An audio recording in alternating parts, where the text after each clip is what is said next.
Thank you all so much for being here. It's such an honor and so inspiring to see so many faces here in support of Mental Health Awareness Month. My name is Marche Iverson, and I'm the Managing Director of the Mental Health and Addiction Recovery team here at MusiCares. And I'm just so honored to welcome you to Mindful May. It's a special event hosted in power partnership between MusiCares and Sweetwater in recognition of Mental Health Awareness Month. Thanks. This is our second year bringing this initiative to life. It's more than just an event, it's a shared commitment. A commitment to prioritizing mental wellness and to destigmatizing the conversation around mental health. And destigmatizing the conversation around mental health, and to providing real and tangible support to our community, especially those in and around music. Throughout the day, you'll have the opportunity to engage in a variety of enriching experiences designed to support your mental, emotional, and physical well-being. Every aspect of this event has been thoughtfully curated for one goal in mind: to equip you with meaningful tools, insight to help nurture a healthy, balanced life, mind, body, and soul. Whether you're here to learn, to connect, or to reflect, or just simply take a breath, this space is for you. So thank you again for showing up for yourself, for each other, and for the broader conversation around mental health. Let's make this day of awareness healing and hopeful. Now to officially kick this off, I'm honored to introduce someone that is instrumental in making this event happen. Please join me in welcoming the CEO of Sweetwater, Mike Clem.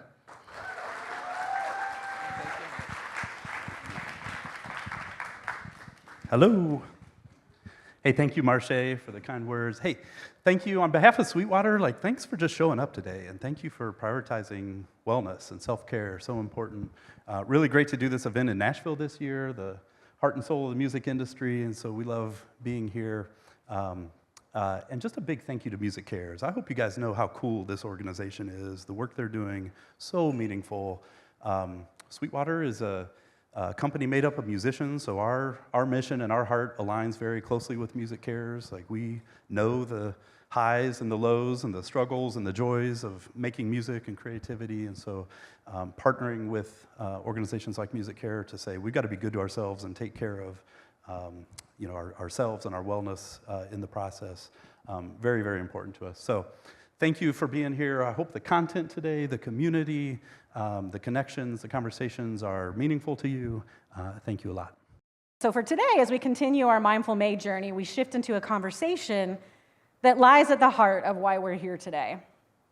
Balancing a career in music, whether you're on stage, behind the scenes, or in the studio, can be exhilarating, but also overwhelming.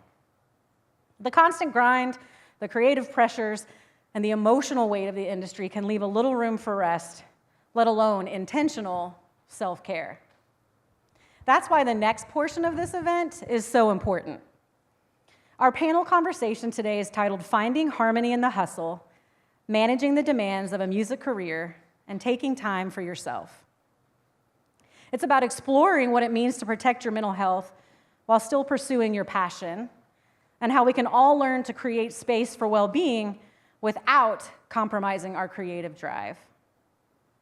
We're joined by an inspiring group of individuals who bring personal experience, professional insight, and a deep understanding of the unique challenges within the music world.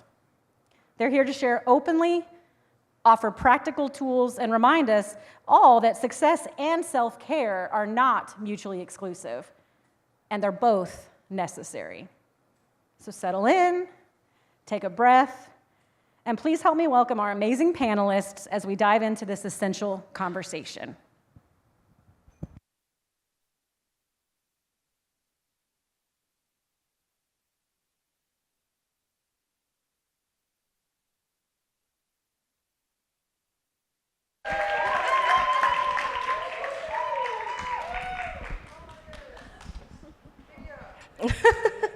Hi, everyone.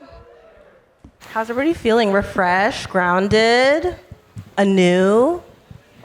Love it. Hi, everybody. I'm Candress Suber. I'm a client manager on the Mental Health and Addiction Recovery Services team. I'm also an LPC, and I'll be moderating this conversation. The purpose of this panel is so powerful and can be described in 3 words: exposure, education, and empowerment. We'll explore how music professionals can balance the intense demands of the industry with the importance of self-care and well-being, while providing exposure to shared experiences, resources, education, and allowing you all to feel empowered. Statistically, music professionals have higher rates of depression, anxiety, and substance abuse. With these higher rates alongside high demands, it's so important to have these conversations on self-care. Nina Simone said, you use up everything you've got trying to give everybody what they want. So it's important for you guys to prioritize yourselves today.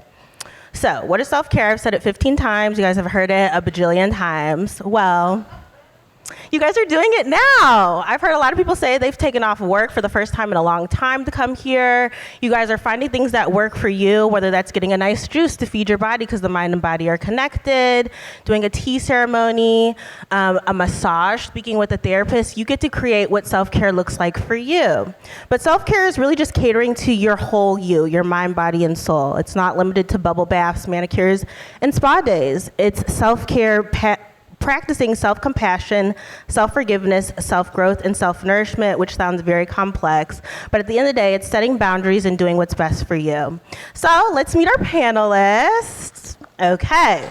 We're going to start with Dr. Dave. Dr. Dave Verhaagen is a licensed and nationally, I love it, yes, is a nationally board certified psychologist based in Nashville, the founder and managing partner of Southeast Psych Nashville, and the co-director of their Artists and Athletes program.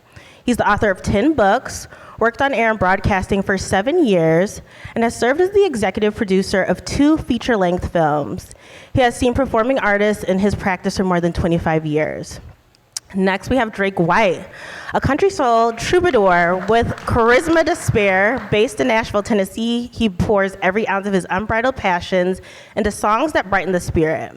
White collapsed on stage due to a hemorrhagic stroke in August 2019, then underwent a series of operations to repair his AVM.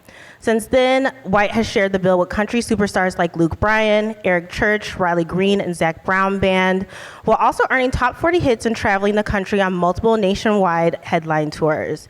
He has received accolades including Rolling Stone's 10 Country Artists You Need to Know, the Grammys Artist of Tomorrow, and the British CMA Awards International Song of the Year. And then lastly, we have Miss Grace Bowers. Grace Bowers is an 18-year-old award-winning guitarist, songwriter, and band leader who is on a meteoric rise with buzz around the release of her debut album, Wine on Venus, which Forbes magazine praised as an infectious, joyous party.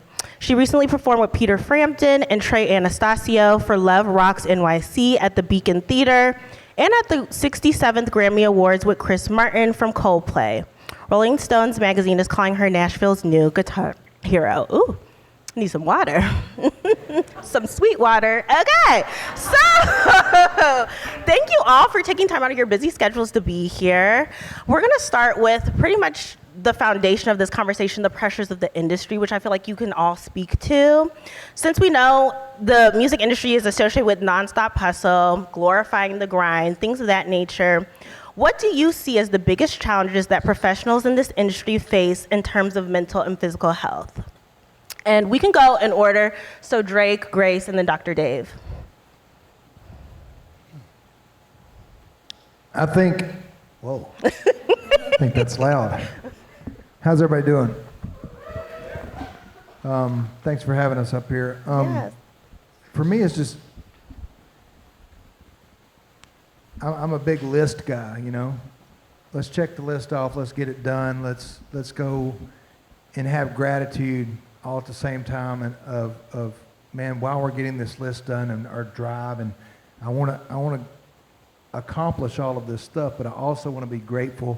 I don't want to push too hard. I want people to think that I'm appreciative, but all at the same time, I want to achieve more. I want to keep going. Oh yeah, I've got to do a TikTok. Oh yeah, I've got to do an Instagram. Oh yeah, I've got to do this.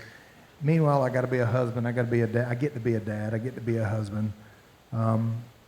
When is there time to actually take a big deep breath and say, man, today I'm not going to do anything. Today I'm going to write a song. I am driven. I know a lot of artists that use it as an excuse to do nothing and sit around and smoke pot all day, and that's fine too. But for me, to really really understand that it's a beautiful day. Feel the wind for a second. Go out here, listen to a bird sing. He didn't have to warm up his voice. Like, just kind of understand that we are creating, and we are here to create. That's why I'm here. And I'm also here to be human. Yeah. And it's okay to feel like crap, and it's okay to feel great, and it's okay to left, right, up, down, and center. It's okay. You're exactly where you're supposed to be. Just keep on rolling. And so that's the challenge for me, is to keep that balance of, am I going hard enough, or should I back up a little bit? Yes, that's good. Thank you for sharing. Grace. Go ahead, Grace. What was the question again? Go ahead. Oh, that's fine. It was lengthy. So what do you see as the biggest challenge that professionals in the industry face in terms of mental and physical health, creating that balance? Yeah, I think you made a good point by saying it's hard to maintain a balance, especially like I've been on the road this past year, and it's kind of my first time really doing that. And we're roughing it. Like, we're in a tiny van. We're all sitting on top of each other. We don't have a lot of money to eat good food, so we're eating at fast food places every night. And when we're opening, being in the opening slot, like, you're not getting a whole lot of time to, really set up the way you want to. It's kind of throw and go and then on to the next place. So it's hard to, get lost in that. And you're not getting a lot of sleep every night. I think I'm getting, 5 hours if I'm lucky. And I've also learned that, surrounding yourself with the right people on the road, especially band members and crew members, but especially band members, because, you're on stage with them every night. And I found that, just having people who bring you down or, complaining all the time, I don't know, that just, I just had to fire a drummer who was like that. And since not having him, I've realized, oh, my God, he was dragging us down so much. And also, taking time, out of your day, even while you're on tour, like maybe going on a walk before you play a show, or, waking up early in the morning and, having that time to yourself. I've really found myself prioritizing that kind of stuff when we're out there. Thank you.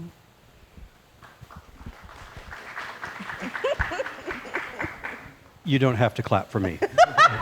I'm going to clap for you. Okay. Drake will clap for all of you. I'll tell you from my perspective as a psychologist who's worked with people in the industry, I'll use an example of one of the first clients I ever saw, who was an artist. He was in his mid-20s. He was very talented, good-looking guy, a lot of energy, very motivated, moves to Nashville, very, very intending to build a big career. 3 years later is when I saw him, and he was exhausted, broke, lonely, addicted. And those, I would say, are the three themes that come up over and over again. Not for everyone, but when someone comes into my office, it's often physical and or mental exhaustion, financial stressors, which was eye-opening for me that even folks in the industry that had done well still, because of the nature of the work, had financial worries and struggles, and there was financial insecurity, and a lot of wear and tear on relationships. Just, who can I trust? And I'm away from people that I do trust, and it feels disconnected, and it feels very, very isolated and lonely. And then also a tendency toward, for all the reasons we just said, toward either addiction or self-medicating or things like that. So those are really the big themes that when someone comes to my office, now there are others, but those are the ones that I would say are the big four. Would you say there's other signs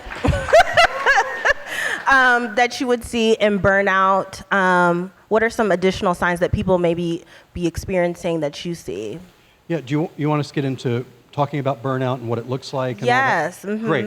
Burnout is different than depression. That's the first thing I'll say. Is there's some things that we say are synonymous, or we feel like they're synonymous. Like, for example, sometimes we say stress when we mean anxiety.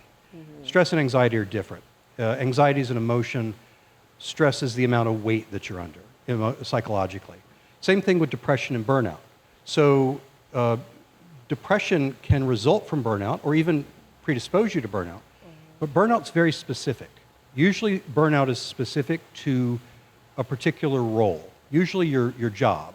But for example, you've heard of caregiver burnout. So there could be, yeah, there you go, raise the hand. You can have the experience of being a caregiver and absolutely fried by that, but other parts of your life you might still be energized. That's what burnout's like, is that in that particular role, you're sort of spent. And the research says that there are 3 big component parts of burnout. The first one is emotional exhaustion. The second is cynicism and detachment. And the third is diminished sense of achievement and sense of purpose within that. So what happens with burnout is that you just feel spent physically and or particularly psychologically or emotionally, and then you start finding yourself feeling very detached, feeling very cynical, feeling very sort of over it. That's what burnout looks like. And we can talk more about some of the nuances or how to catch that early on, but that's kind of the top view of it. Thank you for sharing. Thank you so much. Oh, clapping. Oh, and while you're clapping, now I actually have a recording industry professional burnout scale that's over here on the MusiCares. You can have it, you can copy it, you can distribute it freely. If you want electronic versions, you just email me. The email's on there. It's research-based. It's not just something I cooked up in my head. It's what the research says are the symptoms of burnout. And so if you want to use that, share it with other people just as a tool or a help for them, please do. Thank you.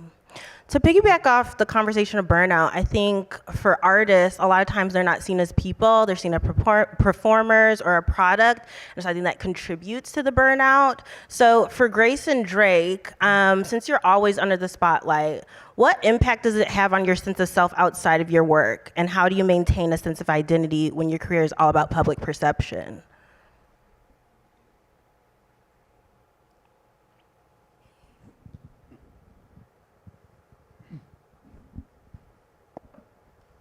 Can you repeat the question? Sure. What impact does being under the spotlight have on your sense of self outside of your work? And then how do you create some sense of identity when your career is all about public perception? How do you create separation? It has a lot with your sense of identity. You know, for me,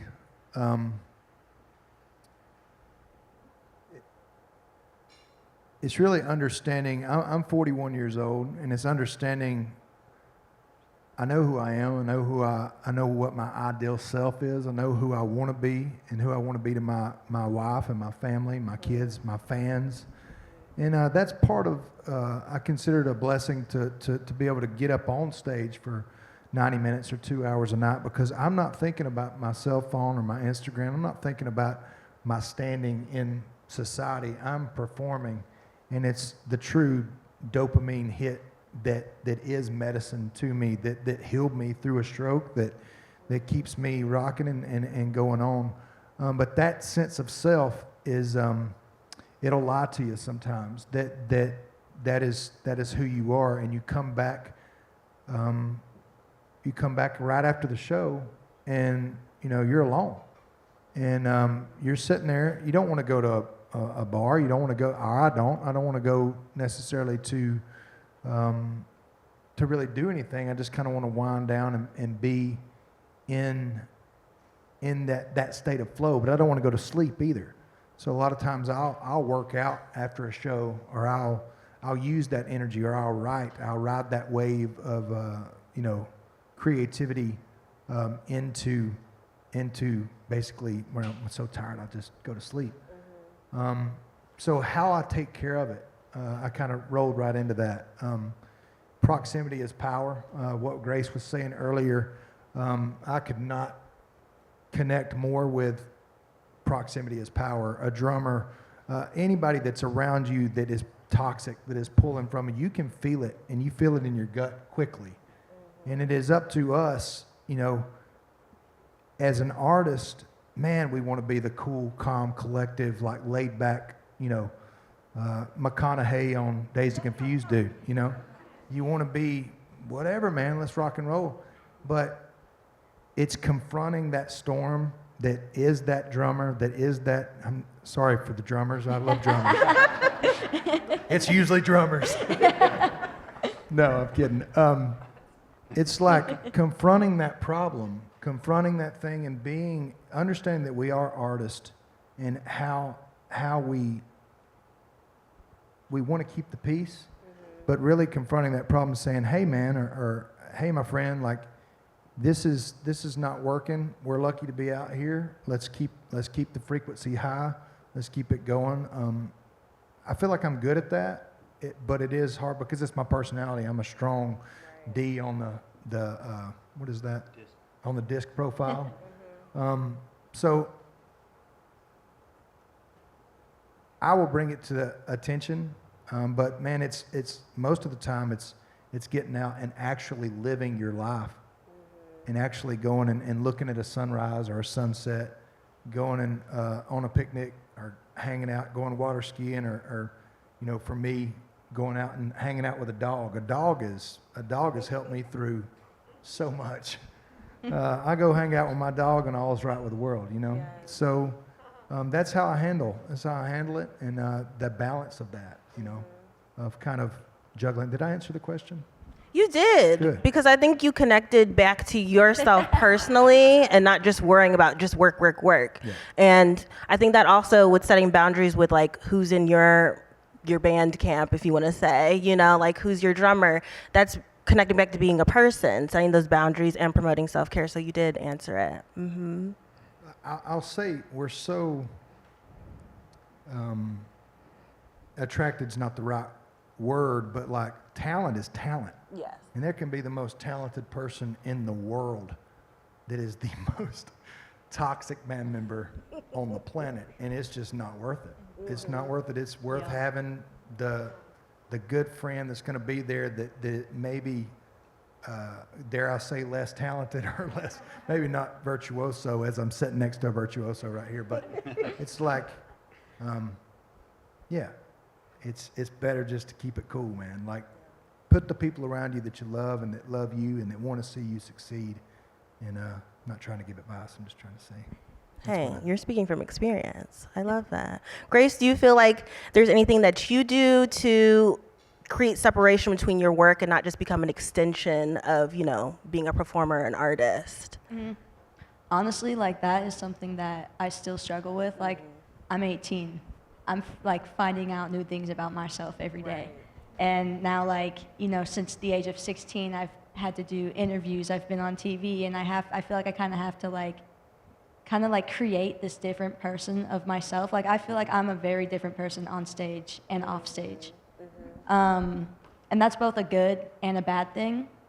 And also, like, with social media, like, I feel like obligated to, like, share parts about my everyday life, like, just because, I don't know, that's just what I do. So people online, like, they think they know me, they think they have this, like, idea of who I am, when, like, really, you know, that's just, like, a look into, like, my life, and that's not really, like, everything to know. So it's kind of weird, like, having to balance those two, because, like, I can play the Grammys and then come home and, like, go to a high school party, and I have to be, like, two different people at those kinds of events, you know? So yeah, like, I don't know, I'm still figuring that out. It's definitely a hard thing to find balance between that. But I will say that, like, being authentic to who you are, like, I'll never do an interview and say something that I don't believe in, or, like, lie because I think that that is the right answer. Like, even if I know someone's going to disagree with me, like, I'm going to say what I think is right. And I think that's something really important, because I have people in my ear every day. Like, sometimes I'll make a post and they'll tell me, like, you shouldn't say that, or you should take that down. I'm like, that's what I believe in. Like, I'm going to put it out there whether or not people like it. So I think that that's, like, a moral of mine that I really think is important to hold on to. But yeah, like, to answer the question, I'm still figuring that out. That's real too, okay? To piggyback off that conversation, there's this fear of missing out on opportunities that might make it hard for you to like create that separation, create balance in regards to being a performer and a person. So I want to kind of talk about a little about taking time for self-care and how that might fall to the back burner. How have you learned to overcome that fear and prioritize your mental health and physical health, even when it might feel like you're falling behind or might have to make some sacrifices career-wise? That's for you, Grace or Drake.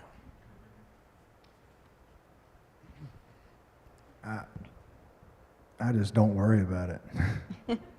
I mean, that sounds like me just maybe being too cool for school, but like, I think that comes with age. I think it comes with maturity. Fear of missing out is something that still happens. We'll say this concept of dare to disappear. You ever heard of that? Dare to disappear. I don't know where I read it or where I got it, but I had the opportunity to go to New Zealand for like 5 months. And I actually got fired from a construction job. And me going on that New Zealand trip and hitchhiking around the South Island and leaving Nashville was a very anxiety-ridden thing. I was worried that I was going to get passed by, that people were going to leave me, and I wasn't going to get my record deal, or I wasn't going to get my opportunities. I needed to be in Nashville. And I kind of read that statement of dare to disappear. So I took my severance pay, and I went to New Zealand, and I ended up like hanging out forever and just completely departing from everything. And I came back with this rejuvenated mind and soul, but more importantly, I like walked up to the places and to these writers' rounds and hangouts. I'm like, hey, what's up, guys? They're like, hey, where you been?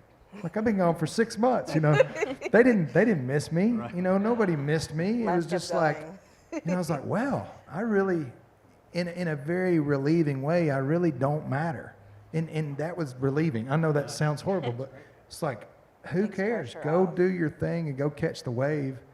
And fear of missing out is for the birds. I mean, be the thing. Stand in the corner and be your own frequency, be your own vibe is what I try to do. I think I've answered the question. You did. Yeah. You did wonderful. Grace, do you have anything to add? Yeah, I'm the worst with FOMO. Like, you ask me to be somewhere, I will probably be there because I don't want to miss out. But I will say, like, these past 2 months, I learned the hard way that, like, we went out for a month, my band and I. And it was just me and my band. My parents weren't there. We were going out every night, and I was, probably doing some things I probably shouldn't have been doing. And I get home, and I'm supposed to fly out the next day to be on this big red carpet. And I wake up at 4 a.m., like, sicker than I've ever been, like, throwing up all over the place. And I had to stay home for a week because I got so sick from going out and doing all of these things. And some of them, like, were shows that I had said yes to that I probably didn't need to play, that didn't benefit me in the end. And I ended up having to miss out on this event that was way cooler. And, like, I should have been there. And because, like, I pushed myself to the limit, I had to miss out on it. And I was sick for a week. Like, it was not good. And, like, that kind of, like, showed me that I really didn't need to be doing all of that. And now, like, when people ask me to play in little clubs or, like, come and sit in, I used to say yes every single time. And now I've kind of been learning, like, sometimes it's better to say no. And sometimes, like, no has more power than being there all the time. So I'm definitely still figuring that out, too. But yeah, like, fear of missing out gets me bad, and I definitely, like, need to be saying no more often. That's true. Setting boundaries is self-care. Absolutely. I love it. Okay, Dr. Dave, we're back to you. For artists and industry professionals, how can they build resilience to cope with the stress and the pressure of their careers? What are some proactive strategies for preventing burnout before it becomes overwhelming? Great question. First, I'm just really struck by how good these two are up here and how they represent Dream team. a generation apart and the perspective that each of them brings that's really great. And so I'm not saying that to flatter you, but just I'm really struck by the two different contrasting but also complementary perspectives. So I'm really glad to be part of that. So resilience is one of my favorite things to talk about. And I really feel like if there is a need in our culture right now, psychologically, it's for us to be a more resilient people. And I think within the industry, the need for resilience is always present because it is the stresses and demands and the difficulties that are faced are fundamentally different in some ways than other people. I mean, life is hard for lots of people, but there are different types of challenges in this industry.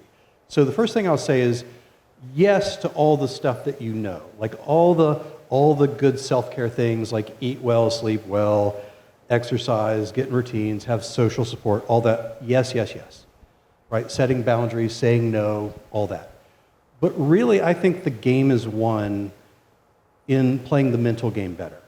I think if you can adopt certain mindsets that inoculate you against the wear and tear, the slings and arrows of life, those are what make you ultimately more resilient. And I'm just going to give you three, and we could do a whole panel on just these three or just one of them, but I'm just going to give you a little taste of them, a little nugget. So the first mindset is called radical acceptance. How many of you have heard of it? I know the mental health people did. Okay, majority, great, awesome. So here's radical acceptance. It's what it sounds like. Radical acceptance is where you make a commitment to accept reality as it is, not as it should be. You make a commitment that you accept if a situation is bad and you can't control it, you accept it. If you have a negative emotion, you accept it. Doesn't mean you stay stuck in it. Doesn't mean you don't work to change things that you can change. It just means it's a fundamental commitment to reality on its own terms. And the research, again, not to sound like too much of a research hound here, but the research says that people that actively practice radical acceptance are emotionally healthier.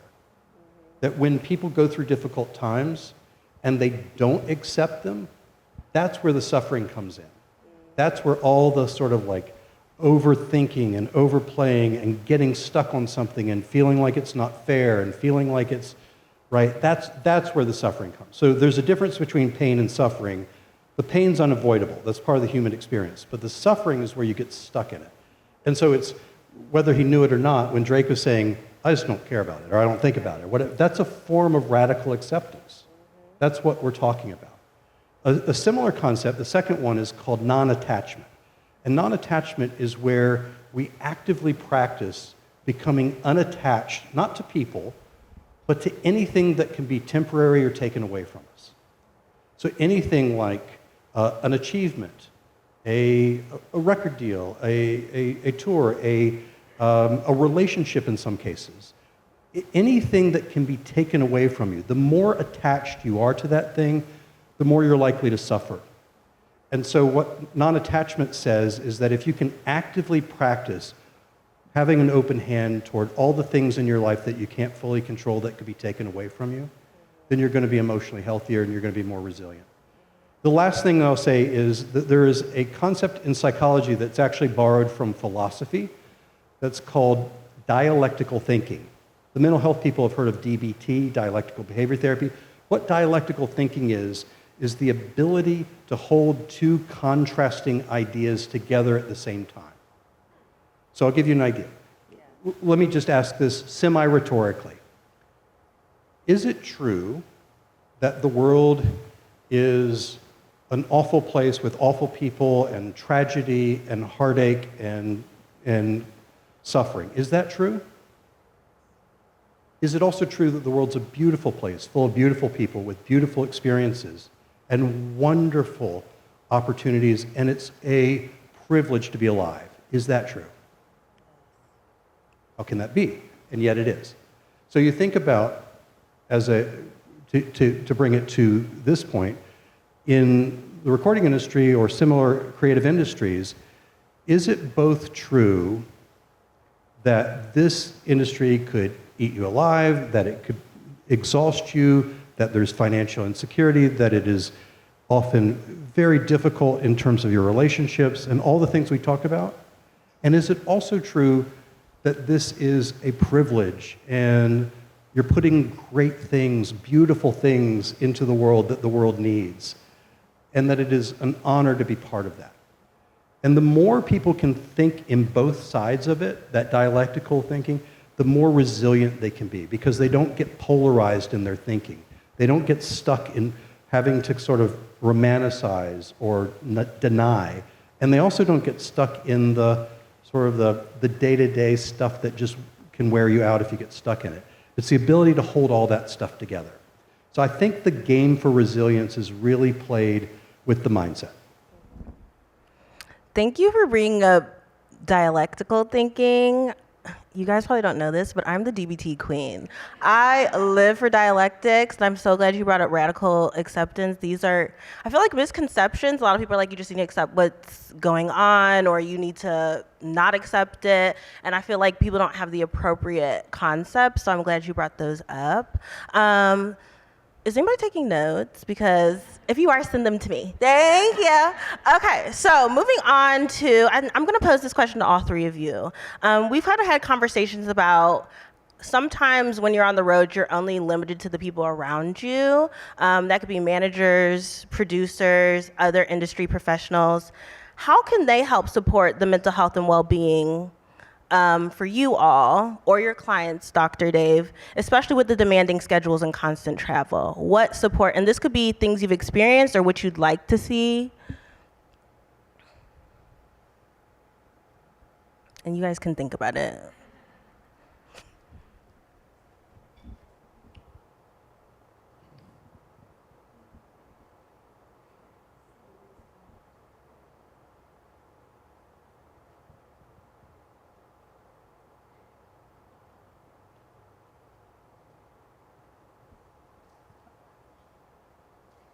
I think understanding as a professional in this business, understanding like the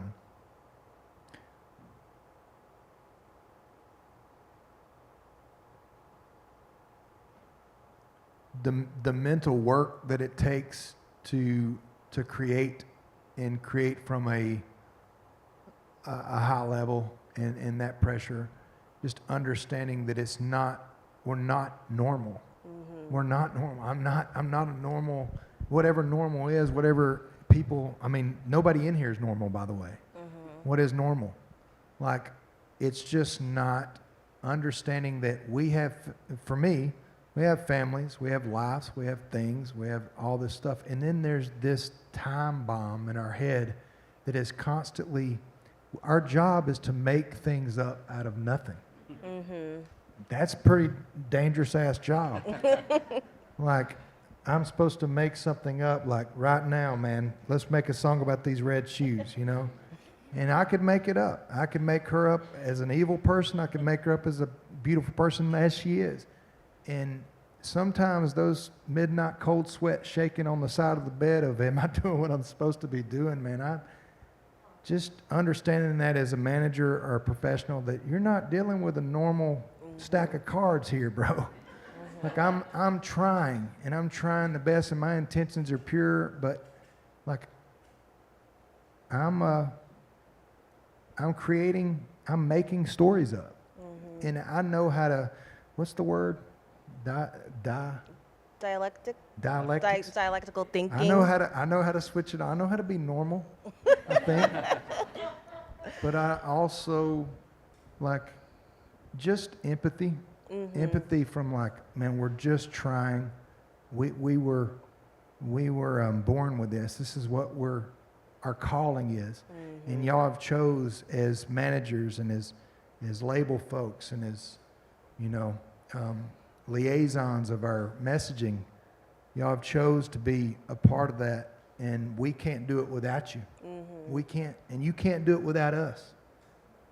And man, it is the bond of that relationship that forms this trust, that forms this thing, and that forms these careers, and that changes lives, that keeps people from jumping off the bridge, that keeps people from, you know, doing horrible things and keeps these beautiful ideas flowing. But just empathy, man, like understanding we're not normal. We make stuff up and talking this. My manager's sitting in the back right now. Like I'm a verbal processor. As my answers have been longer than most of these. I have to talk things out. I just took Olivia, my manager, to the truck just a minute ago and carried her through a whole scenario. I don't even know if it's real. I think it's pretty real. I think it's real. Do you think it's real, Olivia? I think it's pretty real. Cool. It's a real thing. It's a real thing. I'm trying, dadgummit. I'm trying. Grace, what do you feel like you would like to see? What would you like to see from maybe your managers or producers or people that you're working with to kind of support you with your mental health? I think intentions are like a big thing for me because it's kind of hard to tell like what someone's intentions really are until you really get to know them. And sometimes that takes years, as I've come to discover.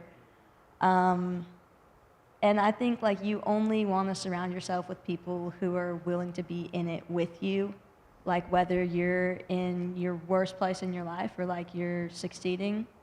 Like I don't want to be with someone who's going to leave me if they don't think I'm going to go anywhere. Like I want to be with someone who wants to be with me. And like whether that's band members or people on your team.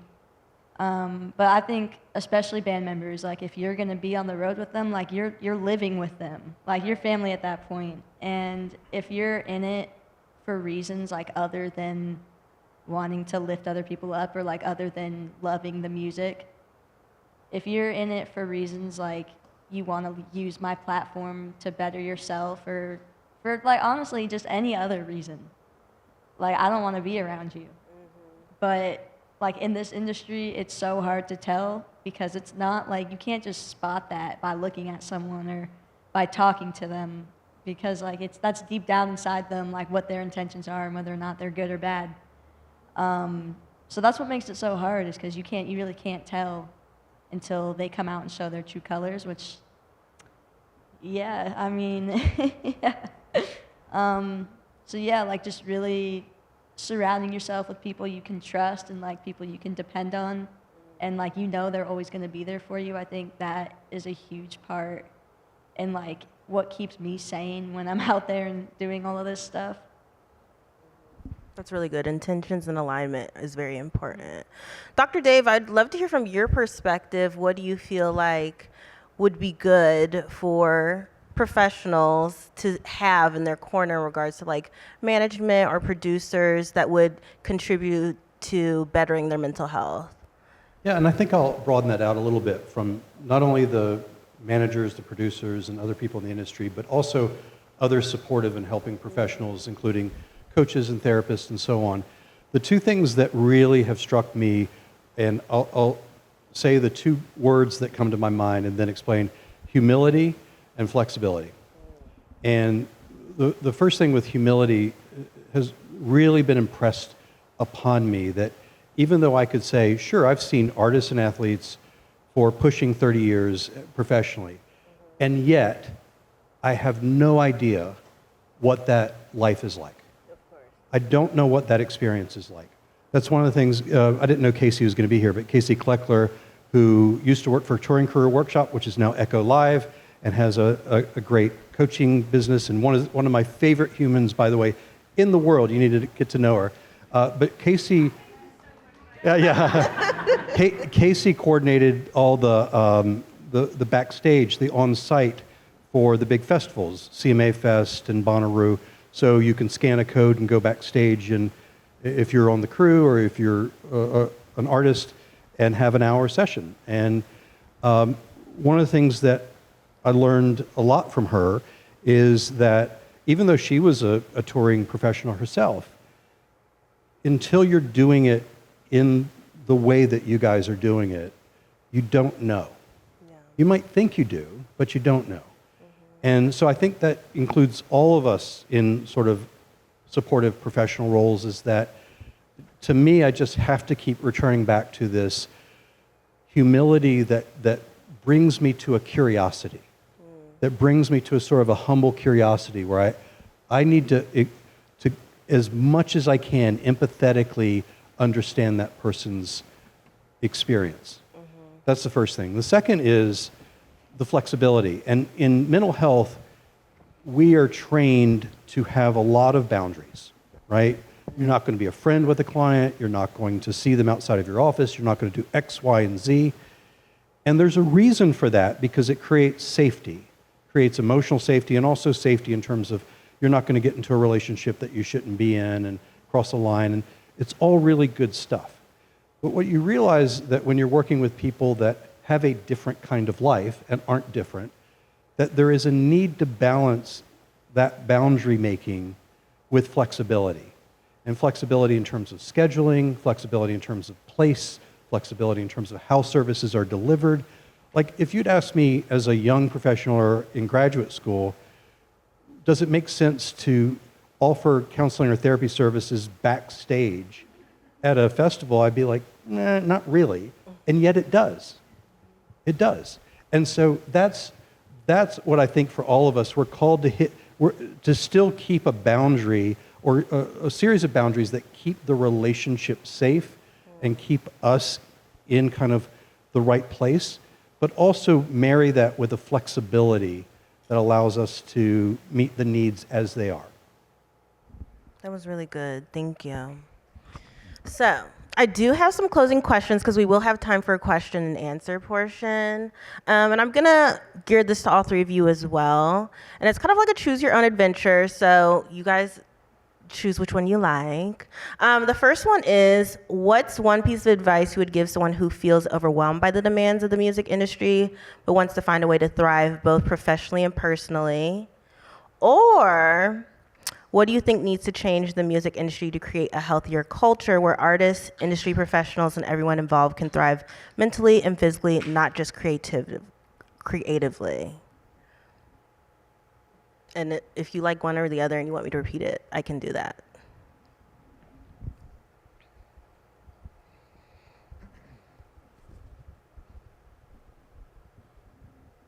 Can you repeat the second one? Yes. What do you think needs to change in the music industry to create a healthier culture where artists, industry professionals, and everyone involved? I'm going to take that one. Okay, I love it.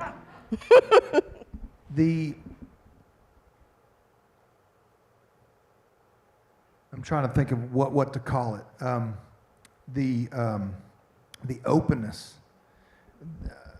Managers, label folks, producers, you guys talk. You talk a lot amongst yourselves, amongst your peers. I've heard Jelly Roll say this. Artists don't really talk. You don't talk about how much money that it costs to be in a van with a group of people and how that you can pull up and get everybody a Planet Fitness membership and plug into the side of Planet Fitness and have, I did that, really. But talk. I think what needs to change is what's the medical term for like the HIPAA stuff? Wherever I understand that. Right. I understand confidentiality. I get it. People, you have to keep stuff like that, I guess, secret, and everybody's different, right? But for us as artists, this is just a business. It's a thing like in learning how to navigate the financial world of this stuff, learning how the dichotomy of a record deal is formed, learning how to read that stuff, being open and not trying to hide behind everything, being super open towards the artist and working for the longevity of that artist instead of the quick TikTokable, let's make $10 million in 3 days, which I'm game. Anybody know how to do that? Let's do it. But be open with what we're doing. What are our intentions? And I understand that takes ethics and ethical thinking, and there's just some people there with bad intentions, but I believe there's more people with good intentions than bad intentions. And I think I'm making sense in the fact, let's open it up. Let's open up how much what is it, you know, when you're in that world of doing shows for $500 a show, what does that look like? When you're in that world of doing shows for $5,000, for $14,000, for $18,000, like open up the financials. Who cares? Like, and now y'all are going, well, can't do that. Then our artist is not going to get the $150,000 offer that they're not worth. I'm making this up, but I'm saying an openness is better, and an education to educate the artist is going to make them a longevity artist. Does that make sense? It's going to make them longer. It's going to make their career longer. They're going to create more songs. They're going to be more open instead of, you know, being MC hammered out of here. And I use that term because everybody knows that scenario. I grew up with, like, you don't want to make a gazillion dollars and then have nothing at the end of it. Right. And I think just an openness to really a commitment to the artist, to who is making the sauce, to who is making this thing go around. And because I'll go back to, we cannot do it without y'all, without the managers and the people. Like, open the business side up, open the books up. Who cares? Who cares? Like, quit being greedy with every nickel and dime. And I'm saying that, me included. Like, open it up, and let's make Nashville and this industry an open book. And people are like, Drake, that's never going to happen. But I don't know. Let's do it. I love that. Transparency, everybody. Transparency. I love that. What about you, Grace? Yes, let's clap it up. You need to clap for that one. Can you say the first question again? Sure. What's the one piece of advice you would give someone who feels overwhelmed by the demands of the music industry, but wants to find a way to thrive both professionally and personally? I think it's different for every person. Like, personally, like, when we're on the road, like, my guitar player always has a skateboard with him, and I steal it and, like, skate around the venue before we play, and that, like, gives me some alone time before we play, and also, like, it's exercise. And also, like, when I'm home, I'll go on long drives just to nowhere. I don't even know where I'm going, but it relaxes me. Sure. I usually take my dogs with me and all that. But I think, like, finding those things that you can hold on to and that, like, you know you'll always be able to, like, do that thing.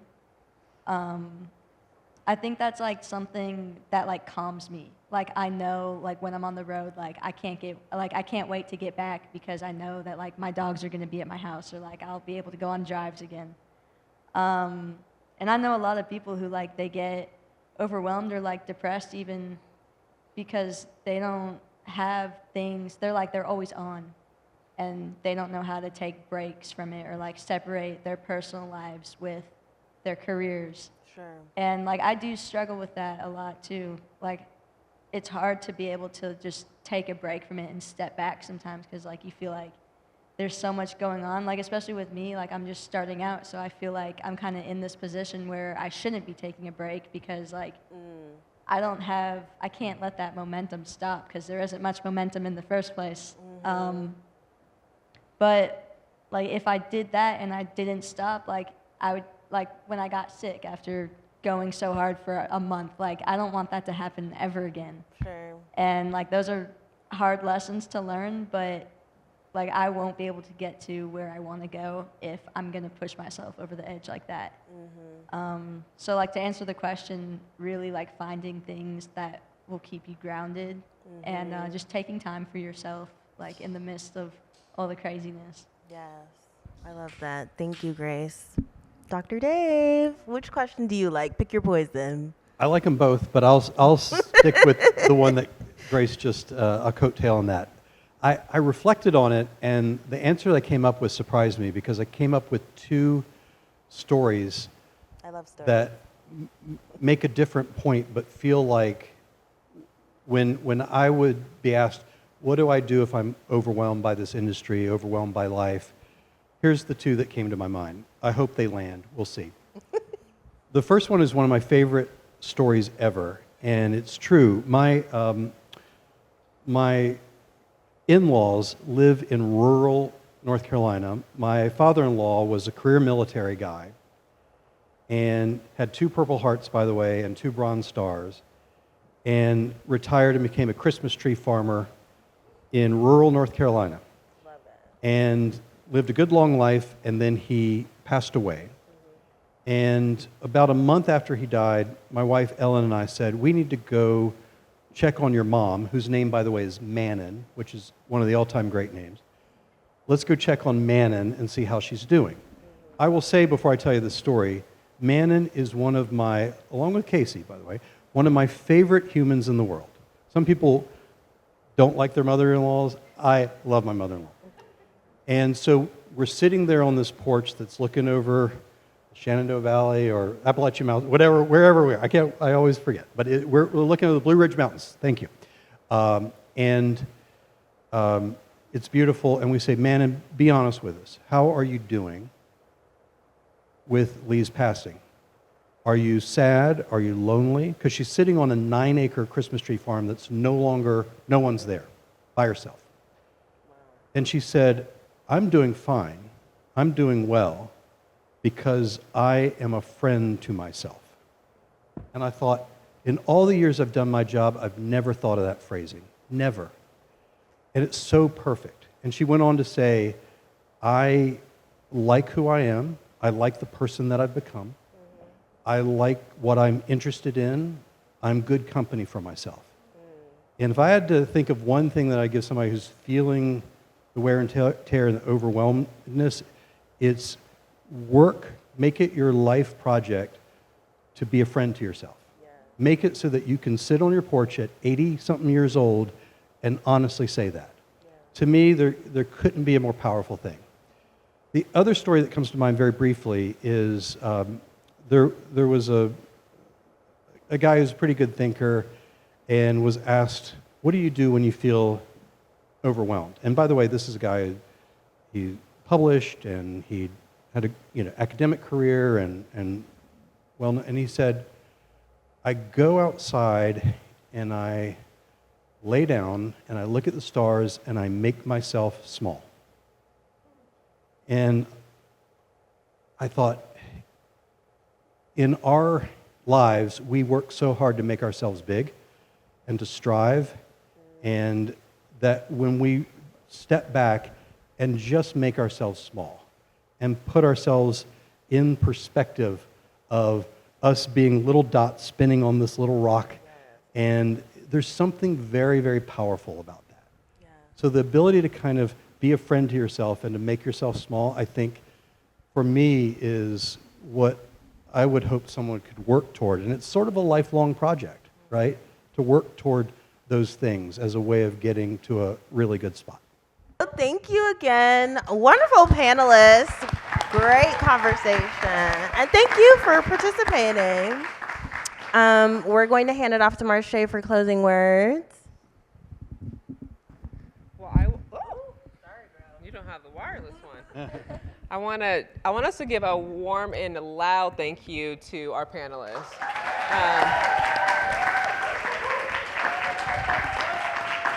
There's just so many elements that come into taking time, like Grace and Drake, thank you so much for taking time to come and be mental health advocates for the music industry. As we all know, there's so much work to be done, but when we have people that actually work and do and perform, to have you guys come here on stage and just share and be vulnerable, it's amazing. So special thank you to you guys, and Candress and Dr. Dave. Just appreciate all of this in this conversation. So thank you guys. Oh yeah. I'm trying not to fall off stage. And so before we wrap up, I have a couple more thank yous. First, I want to thank Sweetwater, our presenting sponsor. Thank you so much for your unwavering commitment to supporting mental health in the music industry. This event simply wouldn't be possible without them. Thank you to Sync Songwriters for your generous support and for helping elevate this conversation. And then thank you to Stagewater for being our official water sponsor. And then we can clap here.